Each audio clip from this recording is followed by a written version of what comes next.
হেডলাইনলৈ স্বাগতম জনাইছো আৰু এই মুহূৰ্তত ডাঙৰ খবৰ লৈ আহিছো চৰকাৰে বিনামূলীয়াকৈ ই-ৰিক্সা দিছে এই বিনামূলীয়া ই-ৰিক্সা পাবলৈ আপুনি অনলাইনতো আবেদন কৰিব পাৰিব অনলাইনত আপুনি কিদৰে আবেদন কৰিব কোড আপুনি অনলাইন আবেদন কৰিলে বিনামূলীয়া ই-ৰিক্সা লাভ কৰিব এই সন্দৰ্ভত ইতিমধ্যে চৰকাৰৰ তৰফৰ পৰা জনোৱা হৈছে কোড কিদৰে আবেদন কৰিব আবেদন প্ৰক্ৰিয়া কিদৰে হ'ব সকলো তথ্য ইতিমধ্যে জনাই দিছে গতিকে আপুনিও চাই লওক সমগ্ৰ প্ৰক্ৰিয়া বিনামূলীয়া ই-ৰিক্সা লাভৰ বাবে লৈছে মুহূৰ্তত সবিস্তাৰে এই খবৰ চৰকাৰে ই-ৰিক্সা দিছে আপুনি সাজু কৰক নথিপত্ৰ বিনামূলীয়া ই-ৰিক্সা আপোনাকো লাগে নেকি বিনামূলীয়া ই-ৰিক্সা পাবলৈ আপুনি শীঘ্ৰেই আপোনাৰ সকলো নথিপত্ৰ সাজু কৰক অনলাইনত কিদৰে আবেদন কৰিব সেই কথাও আপুনি চাই লওক বহুতে যেটো অফলাইনত আবেদন কৰাৰ সুবিধা নাপালে তেওঁলোকে অনলাইনত আবেদন কৰিব পাৰিব জানি লওক অনলাইন আবেদন প্ৰক্ৰিয়াৰ সমগ্ৰ প্ৰক্ৰিয়া 1 ডিসেম্বৰৰ পৰা আৰম্ভ হ'ব অনলাইন আবেদন 1 ডিসেম্বৰৰ পৰা 30 ডিসেম্বৰ পৰ্যন্ত আবেদন কৰিব পাৰিব অনলাইনত প্ৰপত্ৰ পূৰণ কৰা সকলোৱে অনলাইনত কৰিব লাগিব আবেদন গতিকে যিসকলে অফলাইনত ফৰ্ম ফিল আপ কৰিব পৰা নাই তেওঁলোকেও চিন্তা কৰিব নালাগে কাৰণ অনলাইনত আবেদন কৰিব পাৰিব অনলাইন আবেদনৰ অন্তিম তাৰিখ হৈছে 30 ডিসেম্বৰ 30 ডিসেম্বৰৰ ভিতৰতে তেওঁলোকে আবেদন কৰিব লাগিব ফৰ্ম নোপোৱা সকলেও এতিয়া চিন্তা কৰিব নালাগে একাংশই যেহেতু ফৰ্ম পোৱা নাই তেওঁলোকে অফলাইন ফিল আপ কৰিব পৰা নাই গতিকে তেওঁলোকে এতিয়া অনলাইন যোগে আবেদন কৰিব পাৰিব ফৰ্ম পোৱা সকলেও অনলাইনত আবেদন কৰিব পাৰিব আৰু নোপোৱা সকলেও কৰিব পাৰিব অনলাইন আবেদনৰ বাবে মুকলি কৰা হ'ব ৱেবছাইট চৰকাৰৰ তৰফৰ পৰা মুকলি কৰা হ'ব ৱেবছাইট www.linguisticminority.com এই ৱেবছাইটত কৰিব পাৰিব আবেদন 1 ডিসেম্বৰৰ পৰা ৰাইজৰ বাবে খুলি দিয়া হ'ব এই বিশেষ ৱেবছাইট জি ৱেবছাইটৰ জৰিয়তে আপুনি লাভ কৰিব বিনামূলীয়া ই-ৰিক্সা আবেদন কৰিবলৈ হাজু কৰক আপোনাৰ অত্যাৱশ্যকীয় নথিপত্ৰ কি নথিপত্ৰ লাগিব আপুনি চাই লওক বাৰ্ষিক আয় প্ৰমাণপত্ৰ লাগিব পান কাৰ্ড লাগিব আধাৰ কাৰ্ড লাগিব ভোটাৰ কাৰ্ড আৰু পাছপোৰ্ট সাইজ ফটো হলে আপুনি কৰিব পাৰিব আবেদন গতিকে আমি পুনৰ জনাইছো এটা গুৰুত্বপূৰ্ণ খবৰ ভাষিক সংখ্যালঘু লোকৰ বাবে ৰাজ্য চৰকাৰৰ তৰফৰ পৰা বিনামূলীয়া ই-ৰিক্সা বিতৰণ কৰা হৈছে গতিকে কেৱল মাত্ৰ ভাষিক সংখ্যালঘু লোকসকলেহে আবেদন কৰিব পাৰিব বিনামূলীয়া ই-ৰিক্সাৰ বাবে দৰিদ্ৰ যিসকল ভাষিক সংখ্যালঘু লোক আছে তেওঁলোকক স্বাৱলম্বনৰ পথত এটা খোজত হাত আগবঢ়াই দিছে চৰকাৰৰ তৰফৰ পৰা আৰু যাৰ বাবে বিনামূলীয়া ই-ৰিক্সা প্ৰদান কৰা হৈছে আৰু এই বিনামূলীয়া ই-ৰিক্সাৰ বাবে ইতিমধ্যে অফলাইন প্ৰক্ৰিয়াৰে আবেদনৰ বাবে ফৰ্ম মুকলি কৰি দিয়া হৈছিল কিন্তু যথেষ্ট সংখ্যক লোকে আবেদন কৰিছে গতিকে তাৰ বাবে এতিয়া অফলাইন প্ৰক্ৰিয়া সম্পূৰ্ণৰূপে বন্ধ কৰি দিছে কিন্তু মনত ৰাখিব অফলাইনত আবেদন কৰিলেও অফলাইনত আবেদন কৰাৰ সুযোগ নাপালেও সকলোৱে কৰিব লাগিব অনলাইনত আবেদন কৰিলেহে বিনামূলীয়া ই-ৰিক্সা লাভ কৰিবলৈ সক্ষম হ'ব আৰু অনলাইনত কেতিয়াৰ পৰা আবেদন কৰিব পাৰিব ডিসেম্বৰৰ 1 তাৰিখৰ পৰা আবেদন কৰিব পাৰিব ডিসেম্বৰৰ 1 তাৰিখে ৱেবছাইট মুকলি কৰি দিয়া হ'ব আপুনি গুগলত গৈ চাব পাৰিব www.linguisticminority.com এই ৱেবছাইটটো মুকলি কৰি দিয়া হ'ব ভাষিক সংখ্যালঘু জনসাধাৰণৰ বাবে আৰু ভাষিক সংখ্যালঘু জনসাধাৰণে এই নিৰ্দিষ্ট ৱেবছাইটটোত প্ৰৱেশ কৰি আবেদন কৰিব পাৰিব বিনামূলীয়া ই-ৰিক্সাৰ বাবে বিনামূলীয়া ই-ৰিক্সাৰ বাবে আবেদন কৰিবৰ বাবে তেওঁলোকক মাত্ৰ কেইটামান অত্যাৱশ্যকীয় নথিপত্ৰ লাগিব কি নথিপত্ৰ লাগিব সেই কথাও আপুনি এই মুহূৰ্তত জানি লওক 1 ডিসেম্বৰ পূৰ্বে আপোনাৰ হাতত যদি এই সমূহ নথিপত্ৰ নাই আপুনি উলিয়াই লওক বিশেষকৈ বাৰ্ষিক আয় প্ৰমাণপত্ৰখন আপুনি শীঘ্ৰে উলিয়াই ৰাখক কাৰণ নৱেম্বৰ মাহটো শেষ হোৱাৰ লগে লগে আপুনি 1 ডিসেম্বৰ তাৰিখৰ পৰা আবেদন কৰিব পাৰিব গতিকে প্ৰথম অৱস্থাতে আপুনি আবেদন কৰক বিনামূলীয়া ই-ৰিক্সা পাবলৈ প্ৰথম আপুনি বাৰ্ষিক আয় প্ৰমাণপত্ৰ লওক তাৰ পিছতে লওক আপোনাৰ Aadhaar card PAN card voter card আৰু এখন পাছপোৰ্ট সাইজৰ ফটো এইকেইটা অত্যাৱশ্যকীয় নথি হলে আপুনি বিনামূলীয়া ই-ৰিক্সাৰ বাবে নিৰ্দিষ্ট চৰকাৰৰ ৱেবছাইটত আবেদন কৰিব পাৰিব আৰু চৰকাৰৰ তৰফৰ পৰা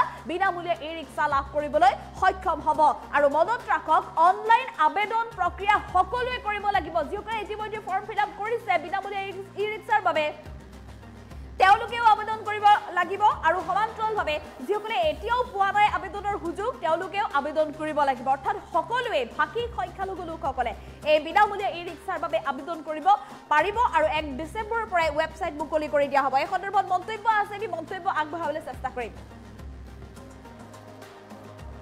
1 ডিসেম্বৰৰ পৰা যেটো আপোনাৰ অনলাইন আৰম্ভ হ'ব সেই অনলাইনৰ মাধ্যমত সকলোৱে এপ্লাই কৰিব লাগিব আৰু এটো আগতেও একেটাই নিয়ম আছিল যে আমি ফৰ্ম দি আছিলো কিন্তু ফৰ্মটো লোৱাৰ পিছত ফৰ্ম ফিল আপ কৰাৰ পিছত 1 ডিসেম্বৰৰ পৰা অনলাইনত এপ্লাই কৰিব লাগিব আৰু 30 ডিসেম্বৰলৈ তেওঁলোকে এপ্লাই কৰিব পাৰিব সেইকাৰণে আপোনালোকক মই অনুৰোধ কৰিছোঁ যে ফৰ্ম পালেও এখন ভাল কথা, যদি পোৱা নাই তেতিয়াও চিন্তা কৰিব নালাগে।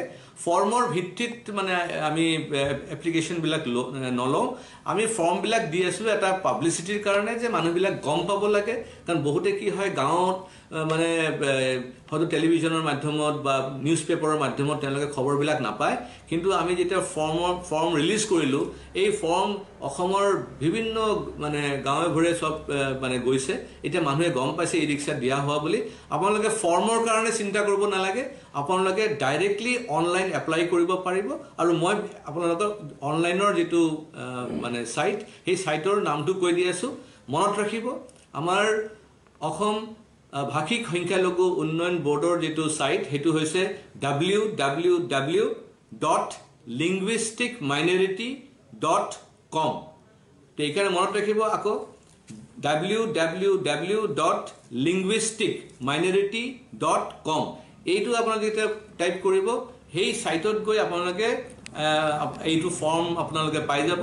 আৰু তাতে ফিল আপ কৰিব, যি ধৰণৰ বস্তু তেওঁলোকে বিচাৰিছে তেওঁলোকে আপোনালোকে ফিল আপ কৰিব, আৰু সেইটোৰ পৰাই আপোনালোকৰ একচেপ্টেঞ্চটো আহি যাব।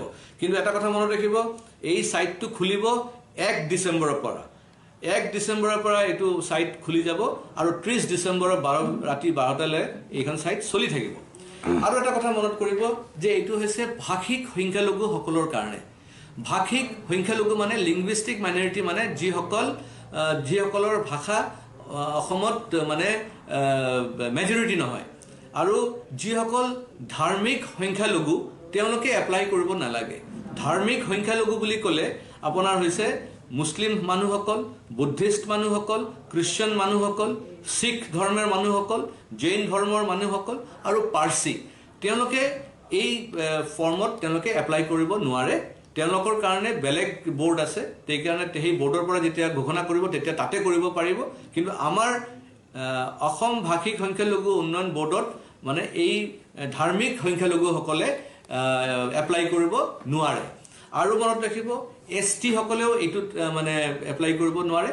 আৰু অসমৰ ভাষিক সংখ্যালঘু বুলি ক'লে বিশেষকৈ যিসকল বাঙালী হিন্দুসকল আছে, যিসকল হিন্দী ভাষী আছে, তেওঁলোকে এপ্লাই কৰিব পাৰিব। তেতিয়াহ'লে কি হয়, কনফিউজনবিলাক নহয়। আৰু কাৰো লগতে আপোনালোকে কণ্টেক্ট কৰিব নালাগে। মানে ফৰ্মটো ক'ৰবাত পাইছে যদি খালি ফৰ্মত আপোনাক গাইডলাইনটো চাই ল'ব পাৰে। এই ফৰ্মটো ক'তো জমা কৰিব নালাগে, এই ফৰ্মটো আপোনালোকে ক'তো এতিয়া আপলোড কৰিব নালাগে। ডাইৰেক্টলি অনলাইনত আপোনালোকে এপ্লাই কৰিব পাৰিব। এইখিনি মোৰ ক'বলগীয়া আছিল। আৰু এটা কথা স্পষ্ট, যিসকলে ই ৰিক্সা চলাব তেওঁলোকেই এপ্লাই কৰিব। যিসকলে BPL হৈ আছে, মানে বিল' পভাৰ্টি লাইন মানে ফেমিলিৰ যিসকল মানুহ আছে তেওঁলোকে এপ্লাই কৰিব। আৰু বিশেষকৈ বয়স হ'ব লাগিব 25 বছৰৰ পৰা 50 বছৰৰ ভিতৰত। আৰু গোটেই অসমত এপ্লাই কৰিব পাৰিব, গোটেই অসমত যিকোনো জেগাৰ পৰা এপ্লাই কৰিব পাৰিব। কিন্তু এটা কথা মই ৰিকুৱেষ্ট সকলোকে, ক'তো পইচা দিব নালাগে। আমি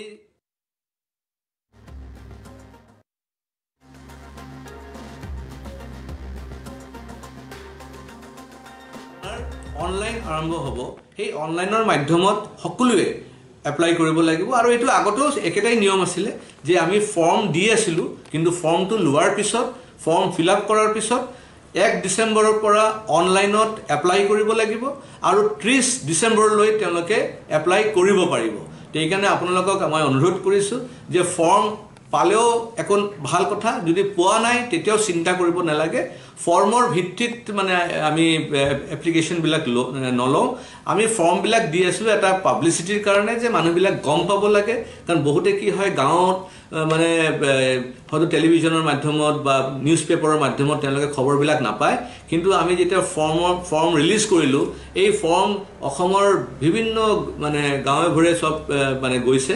এতিয়া মানুহে গম পাইছে ই ৰিক্সা দিয়া হোৱা বুলি। আপোনালোকে ফৰ্মৰ কাৰণে চিন্তা কৰিব নালাগে, আপোনালোকে ডাইৰেক্টলি অনলাইন এপ্লাই কৰিব পাৰিব। আৰু মই আপোনালোকক অনলাইনৰ যিটো মানে ছাইট, সেই ছাইটৰ নামটো কৈ দি আছোঁ, মনত ৰাখিব। আমাৰ অসম ভাষিক সংখ্যালঘু উন্নয়ন বোৰ্ডৰ যিটো ছাইট, সেইটো হৈছে www.linguisticminority.com।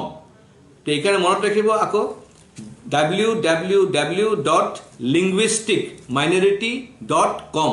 এইটো আপোনালোকে এতিয়া টাইপ কৰিব সেই সাইটত গৈ আপোনালোকে এইটো ফৰ্ম আপোনালোকে পাই যাব আৰু তাতে ফিল আপ কৰিব যি ধৰণৰ বস্তু তেওঁলোকে বিচাৰিছে তেওঁলোকে আপোনালোকে ফিল আপ কৰিব আৰু হেতুৰ পৰাই আপোনালোকৰ একসেপ্টেন্সটো আহি যাব কিন্তু এটা কথা মনত ৰাখিব এই সাইটটো খুলিব 1 ডিসেম্বৰৰ পৰা 1 ডিসেম্বৰৰ পৰা এইটো সাইট খুলি যাব আৰু 30 ডিসেম্বৰৰ ৰাতি 12টালৈ এইখন সাইট চলি থাকিব আৰু এটা কথা মনত কৰিব যে এইটো হৈছে ভাষিক সংখ্যালঘু সকলৰ কাৰণে ভাষিক সংখ্যালঘু মানে লিংগুইষ্টিক মাইনৰিটি মানে যিসকলৰ ভাষা অসমত মানে মেজৰিটি নহয় আৰু যিসকল ধাৰ্মিক সংখ্যালঘু তেওঁলোকে এপ্লাই কৰিব নালাগে ধাৰ্মিক সংখ্যালঘু বুলি ক'লে আপোনাৰ হৈছে মুছলিম মানুহসকল বুদ্ধিষ্ট মানুহসকল খ্ৰীষ্টিয়ান মানুহসকল শিখ ধৰ্মৰ মানুহসকল জৈন ধৰ্মৰ মানুহসকল আৰু পাৰ্চী তেওঁলোকে এই ফৰ্মত তেওঁলোকে এপ্লাই কৰিব নোৱাৰে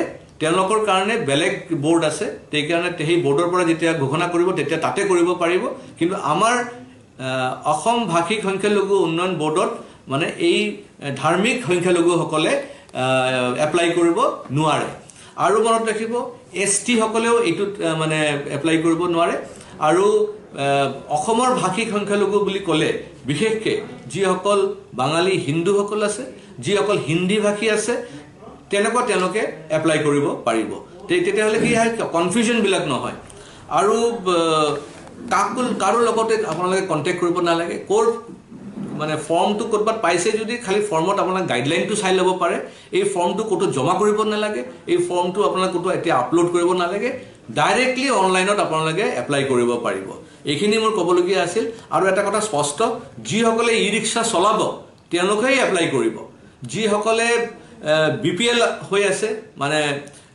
বিলো